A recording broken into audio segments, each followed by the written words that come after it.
hadratin Nabi Muhammadin sallallahu alaihi wa alihi wasallam. Al-Fatihah. A'udzubillahi minasyaitonir rajim. Bismillahirrahmanirrahim. Alhamdulillahirabbil alamin arrahmanir rahim maliki yaumiddin. Iyyaka na'budu wa iyyaka nasta'in. Ihdinas siratal mustaqim. Siratal ladzina an'amta 'alaihim ghairil maghdubi 'alaihim waladdallin. Amin. Assalamualaikum warahmatullahi wabarakatuh. Bismillahirrahmanirrahim. Alhamdulillahirabbil alamin wa bihi nasta'in ala umuri dunya waddin. Wassalatu wassalamu ala asyrofil anbiya'i wal mursalin sayyidina wa maulana Muhammadin wa ala alihi washabihi ajmain. Amma ba'du. Qala al-musannif rahimahullah ta'ala wa nafa'ana bihi wa bi'ulumihi wa bi'ulumikum wa bi'ulumihi fid dharaini amin. Kita melanjuti yang kemarin itulah, kitab yang kemarin juga. Cuman yang kemarin tuh dibaca dari pertengahan yaitu tentang tasawuf. Nah sekarang kita membahas masalah fikihnya, karena Risalah Jami'ah ini adalah kitab fikih sejatinya aslinya tuh. Bismillahirrahmanirrahim. Di awal kitabnya, kenapa diandak bismillah selalu gitu, nah di berataan kitab, di semua kitab tuh ada bismillah, karena kullu amrin dzibalin la yubda'u fihi bi bismillah fahuwa aqta.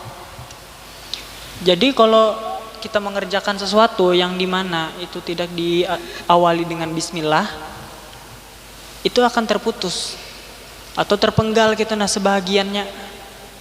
Jadi ibaratkan itu kayak sapi yang kada ada ekornya gitu nah, bagus lah dilihat kan, kada bagus gitu nah. Jadi alangkah bagusnya gitu nah kalau kita mengamalkan sesuatu tuh dengan bismillah. Seumpama walaupun perkara yang mubah gitu nah bagus, cuman bismillah nih ada 5 hukumnya ketika kita mengucapkan bismillah.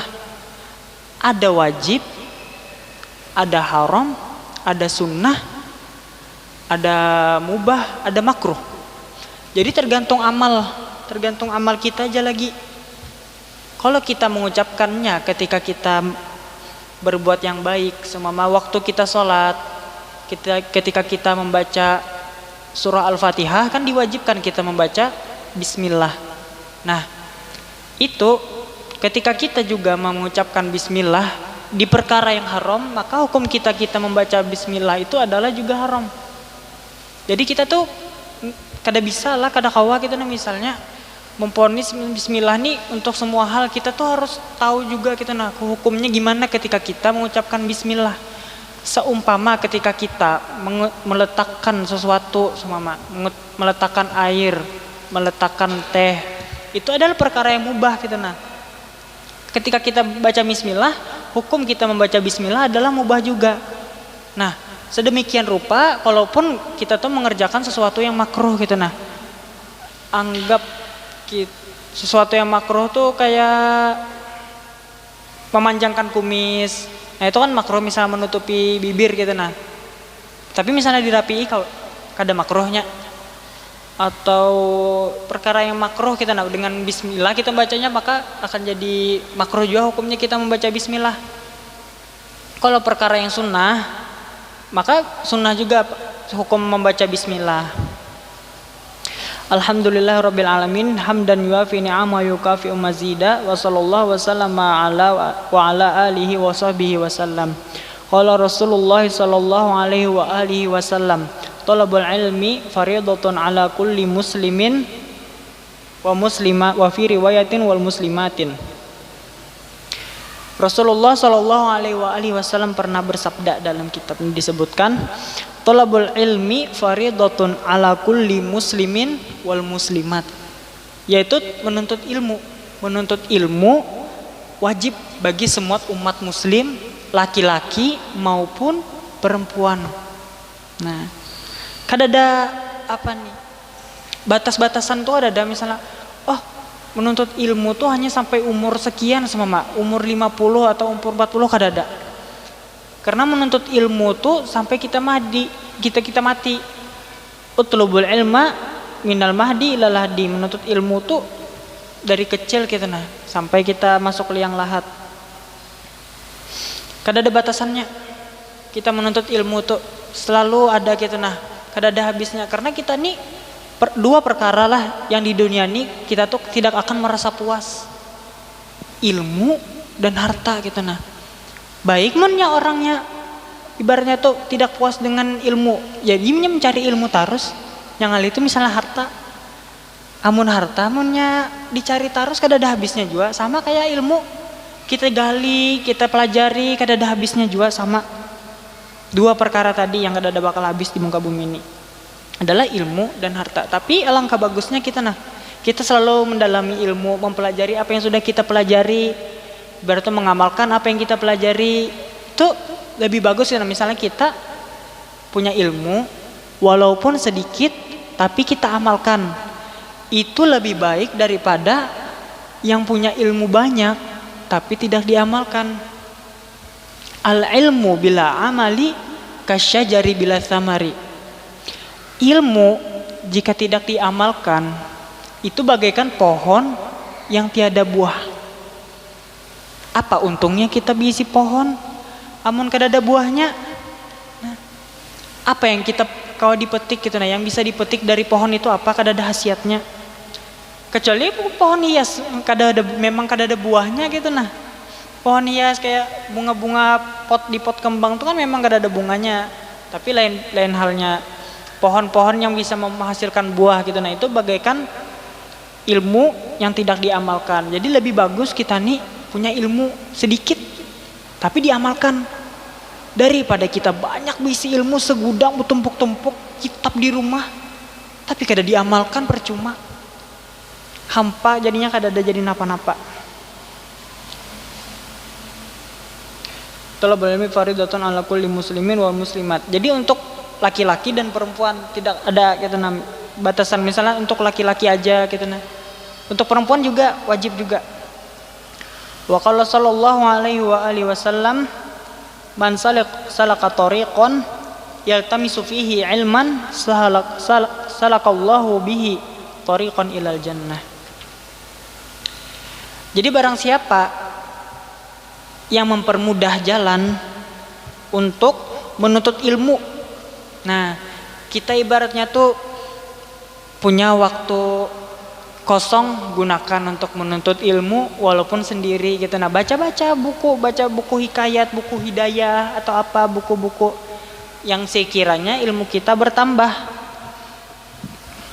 Jangan kalau kada ada waktu mencik HP, main handphone, itu kan fadi, kosong gitu nah. Waktu kita diisi dengan sesuatu yang tidak berguna. Kita di rumah, seandainya di rumah kadada yang diulah napa-napa, bagusnya kita membaca, mengaji, menuntut ilmu ibarat tuh. Walaupun misalnya kada datang ke majelis, tapi setidaknya di rumah ada, misalnya kalau kan ada halangan di rumah, kita bisa masih mengaji, melihat ceramah orang di YouTube, bisa di mana kan media sosial kan banyak sekarang. Jadi tidak hanya didatangin gitu di majelis ataupun dimanapun. Isi waktu dengan sesuatu yang baik gitu yang positif.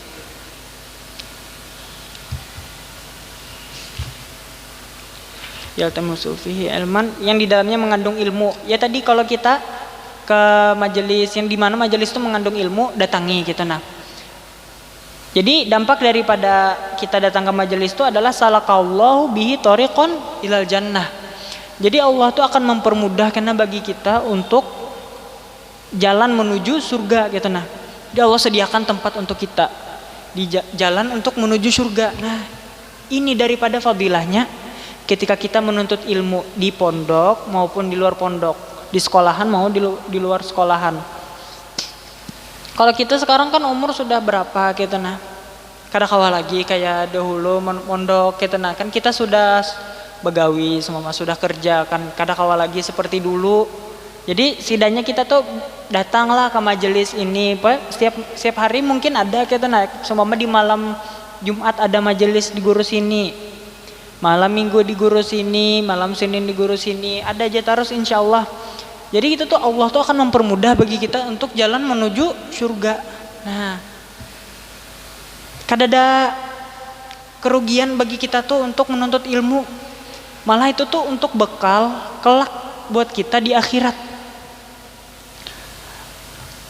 Wa ba'du fa hadhihi masail mukhtasaratun min ba'di kutubi Hujjatul Islam Al-Ghazali ghaliban. Jadi kitab ini dikarang oleh Al-Imam Ghazali ghaliban, yang kita tahu kita tahu Imam Ghazali. Man arafaha wa amila biha narju lahu minallahi ayyakuna min ahlil ilmi zahiran wa batinan wa billahi taufik. Jadi kita berharap, pengarang kitab ini berharap agar kita menjadi orang yang memiliki ilmu zahir dan batin. Tidak hanya batinnya seolah-olah kita memakai baju bagus, bimama, belum tentu orangnya tuh memiliki ilmu. Bisa ada orang yang memakai imamah, pakai surban, terlihat seperti orang yang berilmu, akan tetapi itu hanya cover, luarnya saja. Tapi di dalamnya ditakoni masalah kada tahu. Nah kan bisa begitu, tapi bagus gitu. Nah misalnya orang tuh terlihat biasa, akan tetapi ilmunya tinggi. Ini yang namanya tawadhu gitu. Nah tawadhu idza manilta fin nasi rif'atan fa inna rafi'al qaumi may yatawaddu'a. Tawadhu lah engkau, karena sesungguhnya jikalau engkau tawadhu adalah rendah diri, tidak merasa bahwa ini lebih baik daripada orang lain. Idza manilta fin nasi rif'atan fa inna rafi'al qaumi may yatawaddu'a. Maka sungguh orang yang ditinggikan derajatnya di hadapan kaum ataupun di hadapan Allah itu adalah orang yang tawadhu, orang yang rendah diri gitu. Nah walaupun terlihat seperti orang biasa, padahal orangnya istimewa.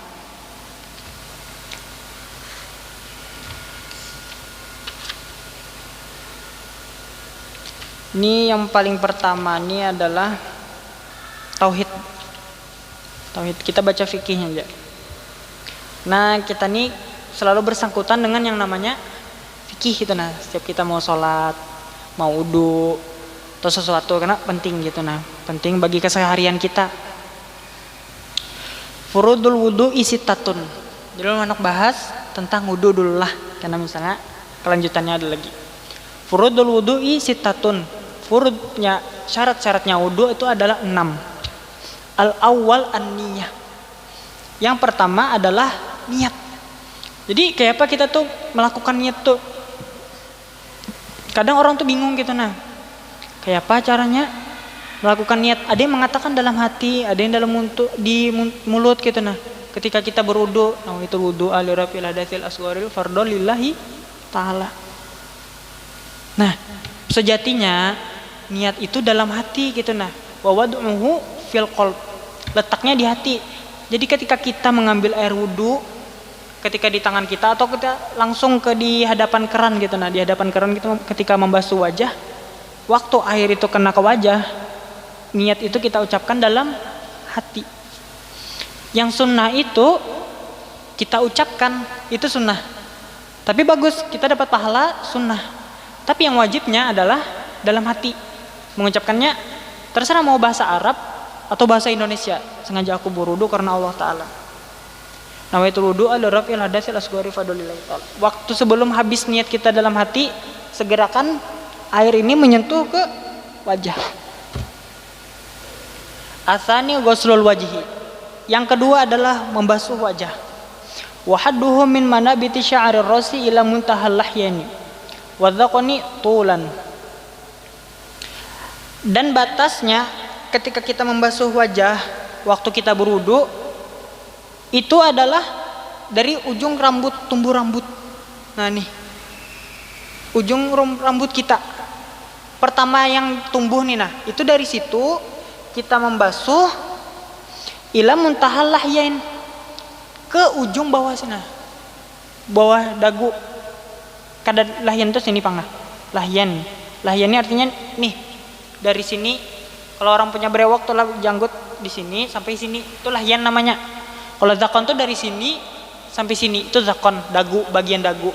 Lahyan tuh dari sini. Nah ini dari sini sampai ke sini, dari ila muntahal lahyan, jadi ke sini lalu ke jakun, ujung jakun, ujung dagu.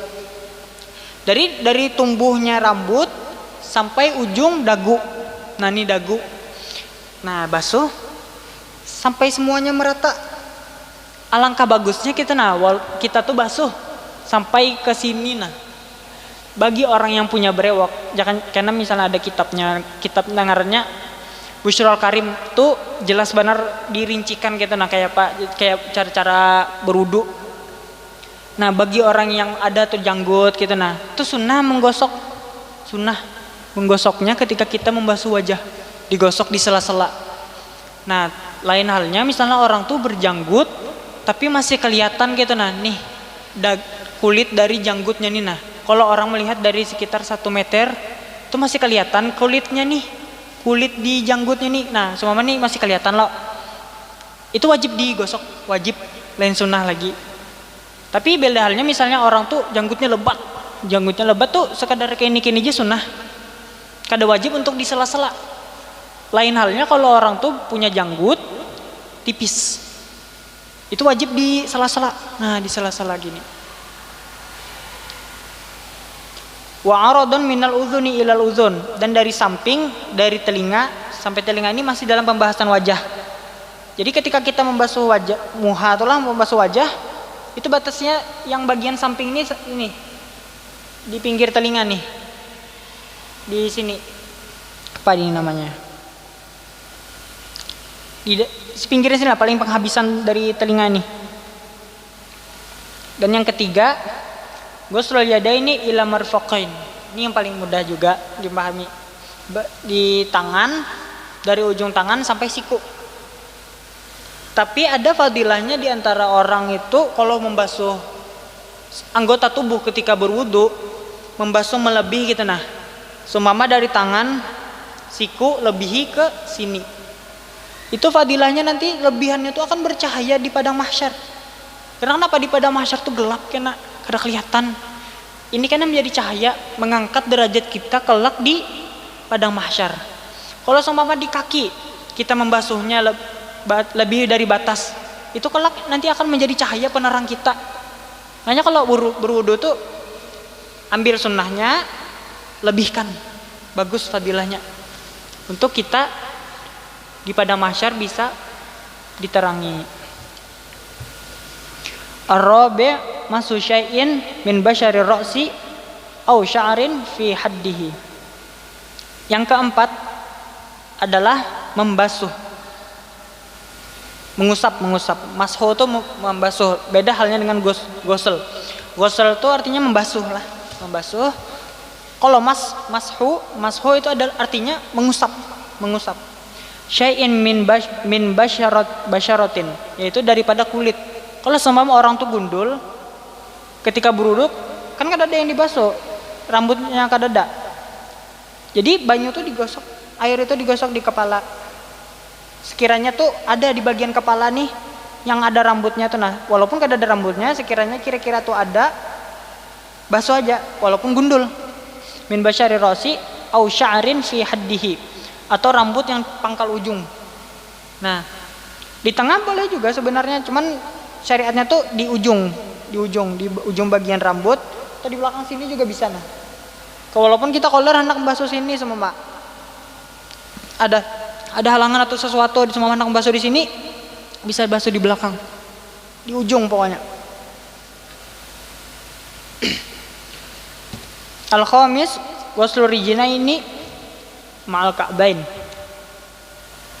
yaitu membasuh kedua kaki dan kedua mata kaki. Mata kaki ada dua, di sebelah kanan dan sebelah kiri gitu, nah dicuci. Nah itu tadi kalau kita basuh, kita cuci sampai berlebih daripada batasnya, itu fadilahnya banyak, bagus untuk kita kelak di akhirat.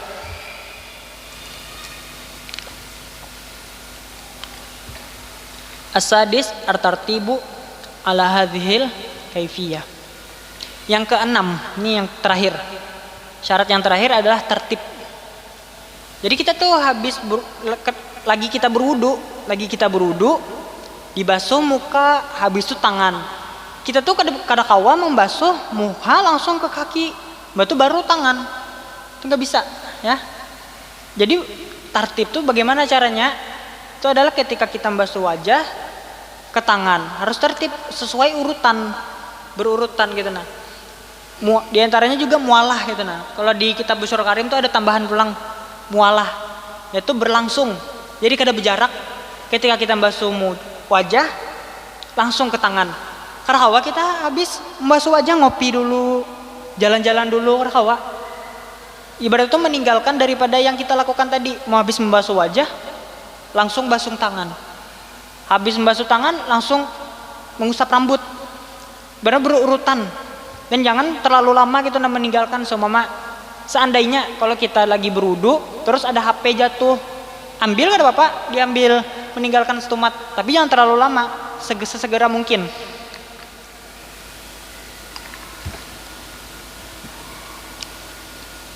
Habis tadilah tentang furudul wudu, yaitu fardunya wudu ada 6 tadi sudah. Itu kita ulangi lagi. Al awal an-niyah, yaitu niat. Yosani ghuslul wajah, yaitu membasuh wajah dari ujung rambut sampai ujung dagu, dan daripada samping adalah ujung telinga sampai ke ujung telinga. Dan yang ketiga adalah membasuh tangan, itu di sela-sela sunnahnya juga, sampai ke ujung siku. Dan yang keempat adalah mengusap rambut. Yang kelima adalah mencuci kaki, dan yang keenam adalah tertib. Habis yang pembahasan selanjutnya bab ghuslul janabah, yaitu mandi junub. Wa in kana alaihi janabatun min mujama'atin. Jikalau ada kita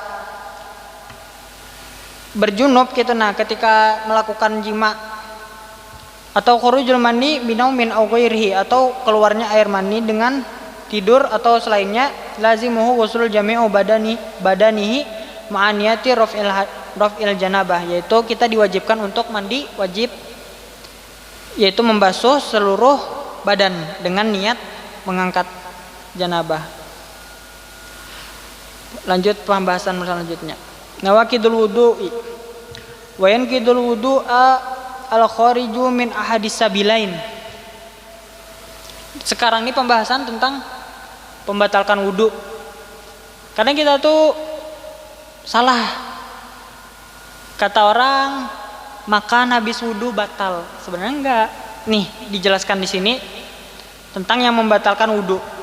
Wa yunkidul wudu'a al-khariju min ahadis sabilain, yaitu keluarnya sesuatu dari 2 lubang, al-qubulu awil duburi ala makana, dari yang depan ataupun yang belakang lubangnya.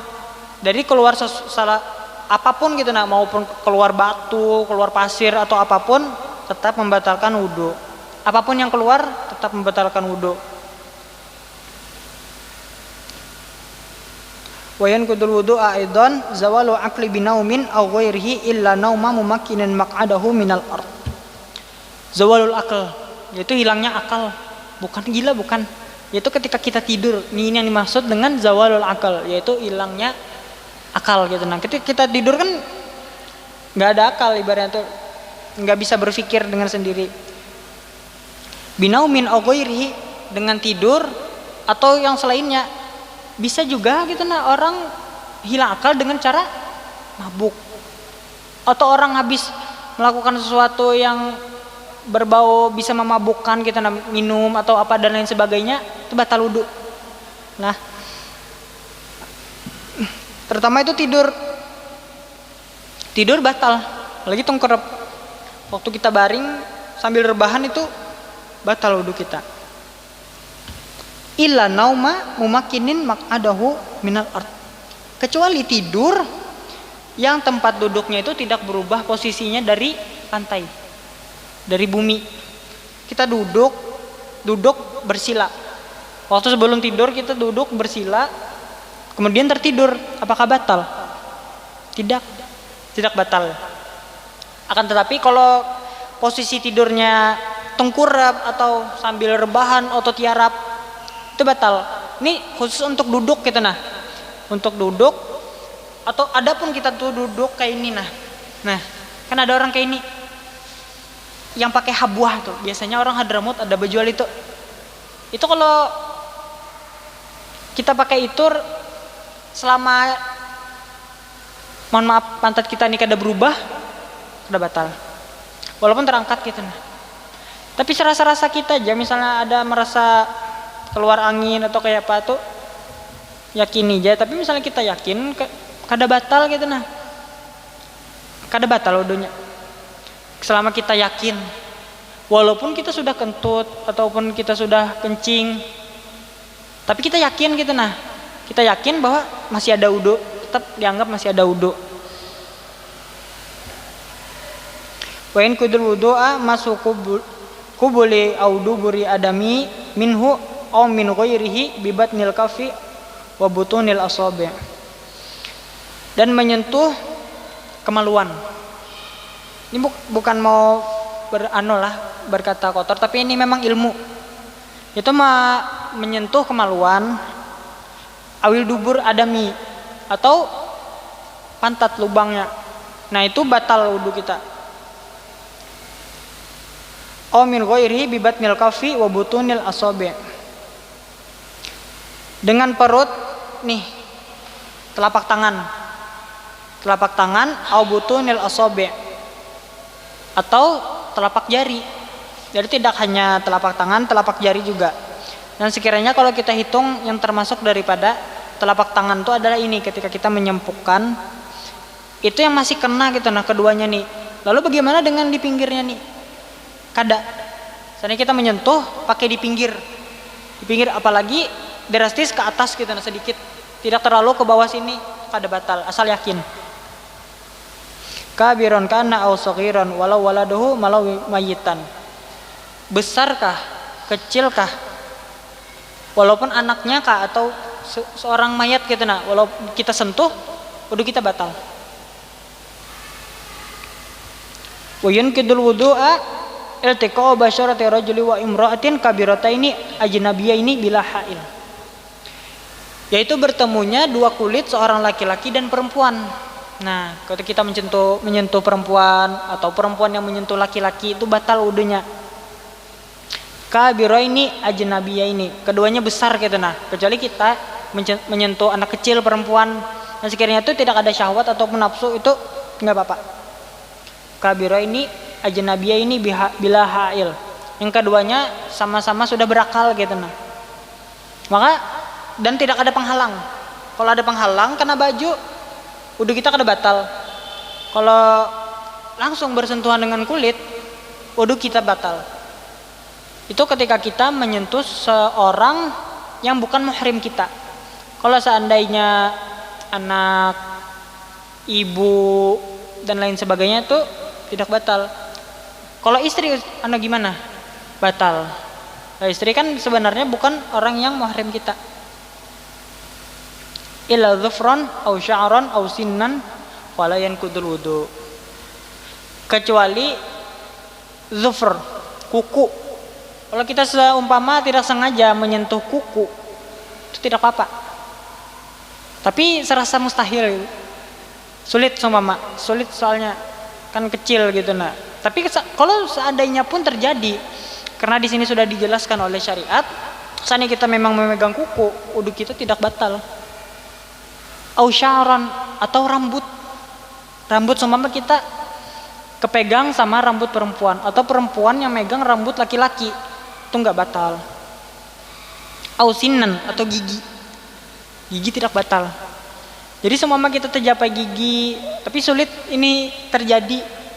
Tapi seandainya memang terjadi, wudu kita tidak batal. Seumpama kita bingung, aduh, wudu kita batal kali ya waktu kita punya wudu, tapi kita seumpama menyentuh orang yang bukan muhrim kita. Tapi di bagian yang tertentu, seumpama di kuku, di rambut, di gigi, batal kan dia? Nah, ini salah satunya supaya kita tahu. Jadi kalau kita ketemunya di kuku, kalau kita menyentuhnya di kuku, di gigi ataupun di rambut, tidak batal. Falayan kudul wudu, dan tidak membatalkan.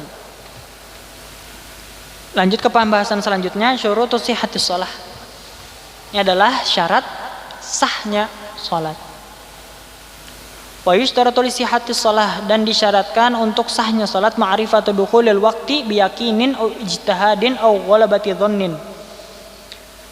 Ma'rifatu dukhulil waqt, mengetahui akan masuknya waktu. Nah, itu diwajibkan salat ketika sudah tiba waktunya. Itu wajib salat. Sama kalau kita lihat jam, ini sudah tiba waktunya salat zuhur. Ini sudah tiba waktunya salat maghrib. Ini sudah tiba sholat isya. Nah, itu kita wajib untuk sholat. Tapi kalau kita kada tahu ini jam berapa ini, nah itu masih ada pembahasan selanjutnya. Au ijtihadin, atau dengan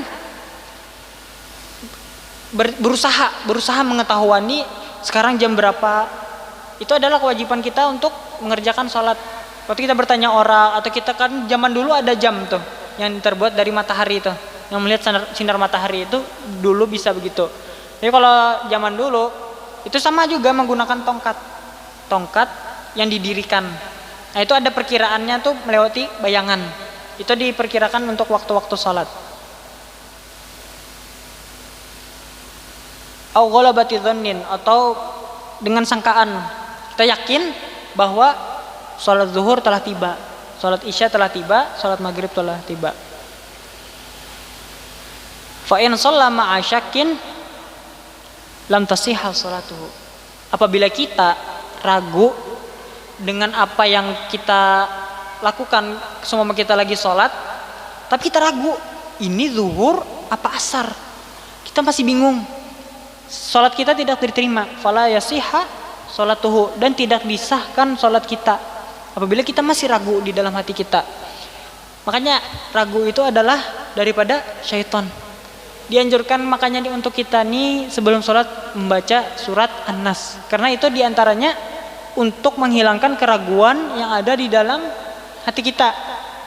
Karena al-waswasu minasyaiton, was-was atau keraguan itu adalah daripada syaitan. Jadi semua kalau kita sholat dibarengi dengan keraguan, ini sebenarnya sholat zuhur apa sholat asar, lebih baik tinggalkan dulu, tunggu dulu, yakinkan dulu, mantapkan hati dulu, baru sholat.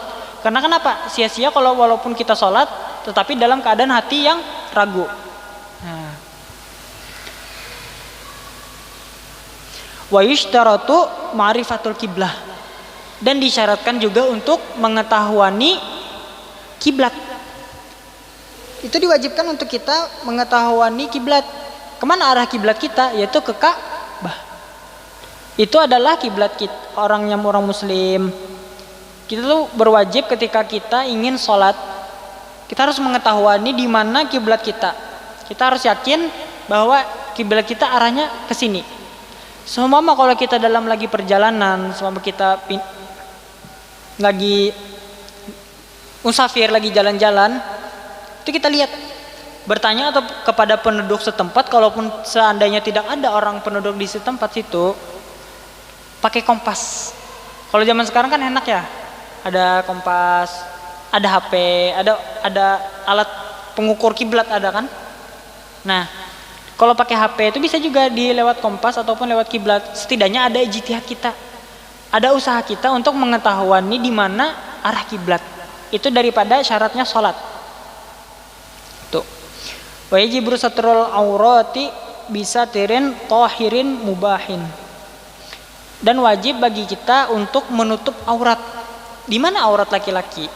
Yaitu ma bainas surati warukbati, daripada pusar sampai lutut. Itu adalah yang wajib kita tutupi ketika sholat.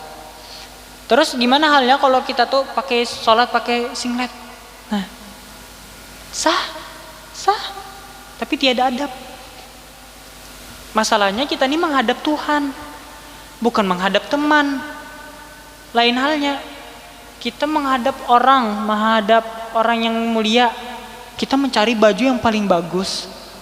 Akan tetapi ketika kita berhadapan dengan Allah, hendak memakai baju yang kada bagus, paling buruk, itu adalah tidak mensyukuri nikmat yang Allah berikan gitu. Nah, menghadap orang yang mulia, seandainya seperti presiden atau siapa, menghadapi ustadz atau siapa, itu otomatis kita kan mencari baju yang paling bagus. Bagagai lemari, buka lemari, cari baju yang paling bagus. Tapi kenapa waktu menghadap Allah pakaiannya tidak bagus? Nah, ini diantaranya.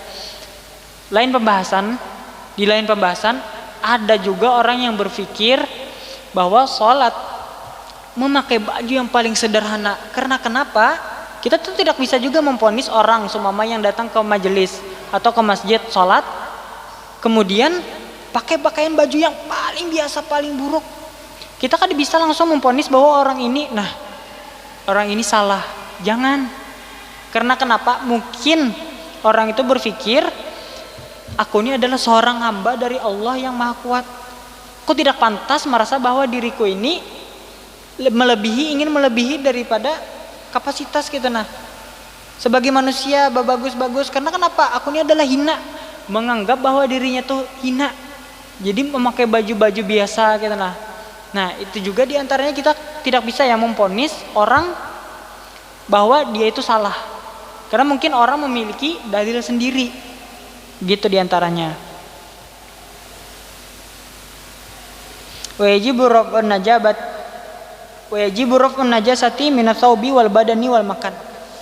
Dan wajib bagi kita untuk mengangkat najis dari baju, badan, dan tempat. Kalau dari baju, seumpama ada darah, itu ketika banyak itu akan membatalkan sholat. Tapi sekiranya kalau sedikit itu nggak apa-apa, dimaafkan.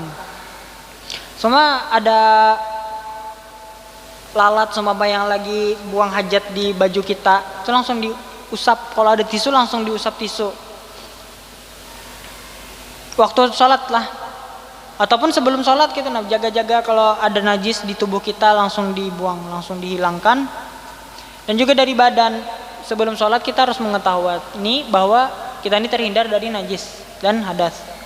Wal makan, dan tempat harus pasti terhindar dari yang namanya najis. Kalau ada najis langsung dibersihin, langsung dihindari. Supaya apa? Supaya sholat kita sah. Wajibu ala qadiri ayyusaliya fardhu qa'iman. Nah, dan wajib bagi orang yang mampu ayyusaliya fardhu qa'iman, untuk sholat fardu itu berdiri. Kalau kita masih mampu berdiri, aduh capek, paksa diri kita untuk sholat berdiri selagi kita mampu. Bagaimana kalau Allah cabut nikmatnya nanti? Makanya itu kita syukuri dulu. Ketika kita sholat berdiri, alhamdulillah masih Allah berikan nikmat, yaitu masih bisa berdiri. Bagaimana kalau Allah cabut nanti nikmatnya, sholatnya nggak bisa berdiri lagi? Nah, maka dari itu kita harus bersyukur masih bisa sholat berdiri, maka berdiri. Ayyusolli fardhu, itu sholat wajib. Nah, kalau sholat wajib itu wajibnya berdiri. Lain halnya dengan kita sholat sunnah. Kalau kita sholat sunnah itu nggak apa-apa duduk, hukumnya mubah. Kalau kita sholatnya sunnah itu nggak apa-apa kalau kita sambil duduk, nggak apa-apa. Tapi alangkah bagusnya sambil berdiri. Tapi kalau seandainya ingin kita melakukan sholat sunnah, seumpama lagi sudah capek, nggak apa-apa sholat duduk, hukumnya mubah, nggak apa-apa. Karena di sini disebutkan wajibu alal qadiri ayyusolliya fardhu qa'iman. Jadi dikhususkan untuk sholat wajib. Bagaimana dengan sholat sunnah? Sholat sunnah mubah hukumnya kalau kita sholat duduk. Itu. Lanjut ke pembahasan bab selanjutnya, furudus sholah, yaitu fardunya sholat. Al-awwal an-niyah, yaitu niat. Ya seperti tadi, ketika kita mengucapkan usolli fardhu zuhri arba'a rakaatin mustaqbilal kiblati adaan lillahi ta'ala, itu sunnah. Ketika kita mengucapkannya dari mulut, itu hukumnya sunnah.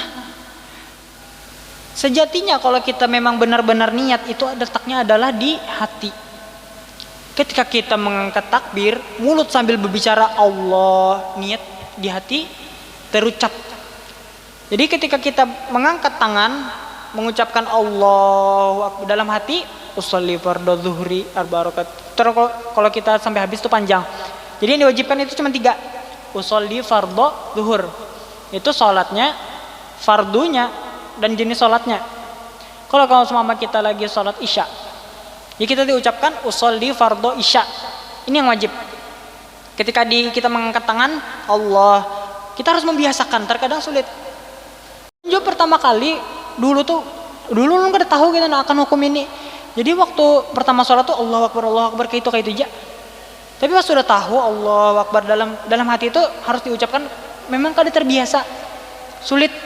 Jadi harus dibiasakan gitu. Nah, ketika kita mengangkat tangan Allah, hati harus berkata usolli fardhu zuhri, usolli fardhu asri, usolli fardhu isya'i.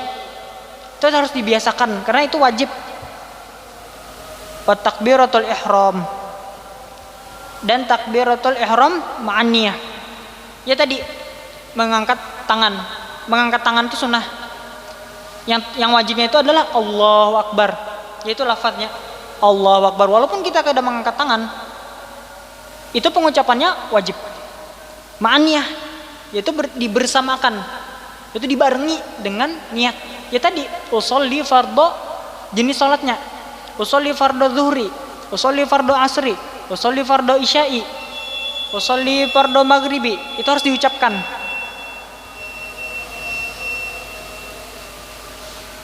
Sampai sini dulu yang bisa ulun sampaikan. Wallahu alam bissawab. Allahumma rzuqna wa iyyahum muslimin an-nafa' wal intifaq wa ila hadratin nabi Muhammadin sallallahu alaihi wasallam bi sirrin nabi wa alin nabi. Al-Fatihah. A'udzubillahi minasyaitonir rajim. Bismillahirrahmanirrahim. Alhamdulillahirabbil alamin arrahmanir rahim maliki yaumiddin iyyaka na'budu wa iyyaka nasta'in ihdinas siratal mustaqim siratal ladzina an'amta 'alaihim ghairil maghdubi 'alaihim waladdallin. Amin. Amin amin. Bismillahirrahmanirrahim. Alhamdulillahirabbil alamin hamdan yuafi ma yukafi mazida. Ya rabbana lakal hamdu kama yanbaghi li jalali wajhika wa 'azimi sultanik. Allahumma shalli ala sayyidina Muhammadin tibbil qulubi wa dawaiha wa afiyatil abdani wa shifaiha wa nuril absari wa diyaiha wa qutil arwah wa ghidhaiha wa ala alihi wa sahbihi wa barik wa sallim. Rabbi zidni ilman wa wasi'li fi rizqi wa barik fi ma razaqtani waj'alni mahbuban fi qulubi ibadika wa azizan fi uyunihim waj'alni wajihan fid dunya wal akhirah wa minal muqarrabin ya katsirun wal ya hasanal fi'al ya qa'iman bila zawal ya mubdian bil mithlaka wa lakal hamda wal kamina wal syarfa ala kulli hal. Allahumma yassir lana ziyarata Makkah wal Madinah bi barakati sayyidina Muhammadin sallallahu alaihi wa alihi wasallam. Allahumma yassir lana ziyarata Makkah wal Madinah bi barakati sayyidina Muhammadin sallallahu alaihi wa alihi wasallam. Allahumma yassir lana ziyarata Makkah wal Madinah bi barakati sayyidina Muhammadin sallallahu alaihi wa alihi wasallam. Wa sallallahu ala sayyidina Muhammadin wa alihi washabihi wa barik wasallam. Subhana rabbika rabbil izzati amma yasifun wa salamun alal mursalin walhamdulillahirabbil alamin. Ulun minta maaf kalau ada salah dalam perkataan atau maupun dari segala kalimat-kalimat yang ulun ada yang salah, mohon dimaafkan. Minta rela.